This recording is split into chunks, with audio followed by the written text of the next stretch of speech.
অন্তর্বর্তীকালীন সরকারের উপদেষ্টা নাহিদ ইসলাম বলেছেন, আওয়ামী লীগ বিষয়ে ভারতের প্রধান দলগুলোর মধ্যে ঐক্য সম্ভব হয়েছে, অথচ বাংলাদেশ আওয়ামী লীগ বিষয়ে আমরা ঐক্য করতে পারি নাই, এত হত্যা ও অপরাধের পরেও। হায়, এই জাতীয় ঐক্য লইয়া আমরা কি রাষ্ট্র বানাবো? বাংলাদেশকে দুর্বল করা সহজ, কারণ বাংলাদেশকে সহজে বিভাজিত করা যায়। এদেশের বড় বড় লোকেরা অল্প মূল্যে বিক্রি হওয়ার জন্য প্রস্তুত থাকে। আমি মনে করি না সমগ্র বিএনপি এই অবস্থান গ্রহণ করে, বরং বিএনপির কর্মী সমর্থকদের বড় অংশই অভ্যুত্থানের আকাঙ্ক্ষায় বাস্তবায়ন চায়।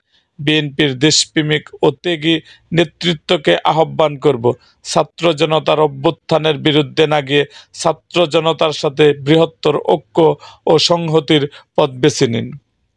এরকম আরও ভিডিও পেতে এবং রাজনৈতিক অঙ্গনের নানা ঘটনা ও ইতিহাস জানতে আমাদের মুক্তাগাছার ইতিহাস মিডিয়া ইউটিউব চ্যানেলটিকে সাবস্ক্রাইব করুন এবং পাশে থাকা বেল আইকনটি বাজিয়ে দিন।